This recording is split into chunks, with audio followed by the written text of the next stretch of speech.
আপনি যদি 2025-এ এসে একটি ইউটিউব চ্যানেল খুলে থাকেন তাহলে আজকের ভিডিওটা আপনার জন্য। কারণ আজকের এই ভিডিওতে আমি এমনও 3টি টিপস শেয়ার করব, এই 3টি টিপস আপনার চ্যানেলে কাজে লাগাতে পারলে আপনার চ্যানেলও বিদ্যুতের গতিতে গ্রো করবে। সো হ্যালো, আসসালামু আলাইকুম। কি অবস্থা সবার? আশা করছি সকলে অনেক ভালো আছেন। Course tech and welcome to my another videos. তো আজকের ভিডিও টপিক হচ্ছে, আপনি যদি 2025-এ এসে একটি নিউ ইউটিউব চ্যানেল ক্রিয়েট করে থাকেন তাহলে আজকের ভিডিওটা আপনার জন্য খুবই গুরুত্বপূর্ণ। কারণ আজকের এই ভিডিওতে আমি এমনও 3টি গোপনীয় টিপস শেয়ার করব যা অন্য কোনো ইউটিউবার আপনাদেরকে আগে কখনো বলেনি। So let's start it. Number 1-এ আমি যে টিপসটার কথা বলবো সেটা হচ্ছে ভিডিওর ইন্ট্রো। আপনি আপনার ভিডিওর প্রথম 30 সেকেন্ডের মধ্যে এমনও কিছু বলবেন, এমনও কিছু এডিটিং করবেন যেটা দেখার পর আপনার অডিয়েন্স আপনার পুরো ভিডিওটা দেখতে বাধ্য হয়। ফর এক্সাম্পল, আপনি যদি মিস্টার বিস্টের এই ভিডিওটা দেখেন, আমি তোমাদের দেখাতে চলেছি কেমন হতে পারে $5 লাখ এক্সপেরিয়েন্স। আমি কথা দিচ্ছি, এটা দেখে তোমরা পাগল হয়ে যাবে।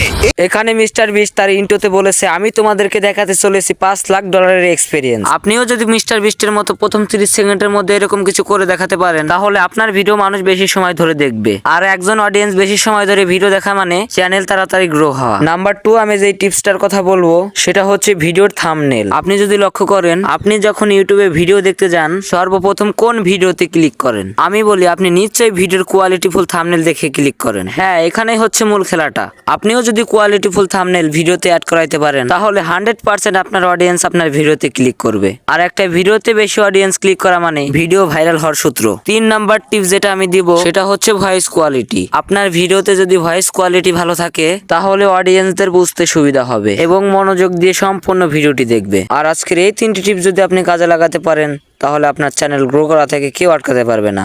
সো আজকের ভিডিওটা এই পর্যন্তই। আপাতত সবাই ভালো থাকবেন, সুস্থ থাকবেন। আল্লাহ হাফেজ।